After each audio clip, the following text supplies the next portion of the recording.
Question says on the basis of structure the two sulfur atom in Na2H2O3 have.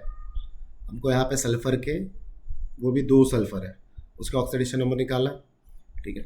और यहाँ पे और क्या बोला हुआ है on the basis of structure, तो हमको जो बोला गया हम वही फॉलो करेंगे। स्ट्रक्चर बनाना है हमको, सल्फर सेंट्रल एटम होगा, कोऑर्डिनेट बॉन्ड बनाएगा वो दूसरे सल्फर के साथ, सिंगल बॉन्ड ऑक्सीजन Na के साथ बॉन्ड बनाएगा, सिंगल बॉन्ड ऑक्सीजन Na के साथ बॉन्ड बनाएगा,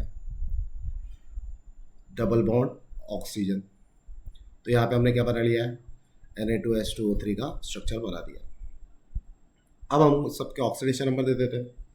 सोडियम हो जाएगा +1, ऑक्सीजन यहाँ पे सिंगल बॉन्ड यहाँ पे बना रहा है तो -1 यहाँ पे होगा, -1 यहाँ पे होगा, ऑक्सीजन यहाँ पे -1 दिखाएगा, यहाँ पे -1 दिखाएगा, और ये ऑक्सीजन डबल बॉन्ड बना है मतलब -2, ठीक है। अब यहाँ पे नोटिस करने वाली बात ये है कि सल्फर सल्फर के बीच में क्या बना हुआ है, यहाँ पे कोऑर्डिनेट बॉन्ड बना हुआ है। क्या बना हुआ है, कोऑर्डिनेट बॉन्ड, और यहीं से हमारा आंसर चेंज होता है, याद रखो। यही मेन पॉइंट है कि सल्फर सल्फर के बीच में क्या बन रहा है, यहाँ पे कोऑर्डिनेट बॉन्ड। तो जो ऊपर वाला सल्फर है उसका ऑक्सीडेशन नंबर हो जाएगा हमारा -2। ऊपर वाला सल्फर का ऑक्सीडेशन नंबर कितना हो जाएगा, -2, क्योंकि वो दो जो लोन पेयर है सल्फर की वो शेयर करता है दूसरे सल्फर के साथ, तो वो बॉन्ड एक्सेप्ट करता है। तो ये ध्यान रखना, फिर वहाँ पे बॉन्डिंग बनती है, इसलिए वो एक्सेप्ट कर रहा है, इसलिए उसका ऑक्सीडेशन नंबर किस में जाएगा, माइनस में जाएगा। तो ये चीज़ पॉइंट नोट करके रखना। तो जब सल्फर सल्फर के बीच में कोऑर्डिनेट बॉन्ड बनता है तो जहाँ पे कोऑर्डिनेट बॉन्ड बना वहाँ पे माइनस साइन आएगा, याद रहेगा इतना, ठीक।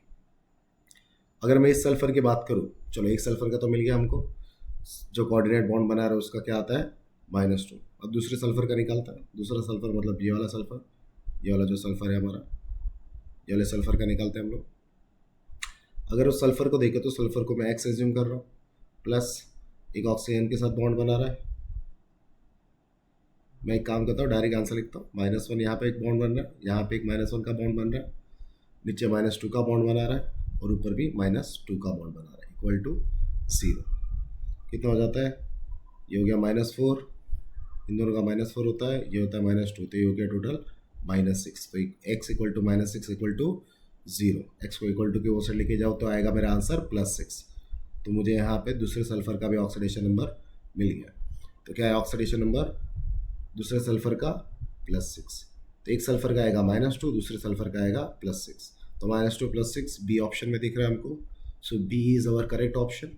आई होप दिस इज क्लियर। यहाँ पे पॉइंट याद रखना है तुमको, कोऑर्डिनेट बॉन्ड है, जब सल्फर सल्फर के बीच में कोऑर्डिनेट बॉन्ड बनेगा तो वहाँ पे क्या आएगा, -2 का ऑक्सीडेशन नंबर आएगा। आई होप दिस इज क्लियर।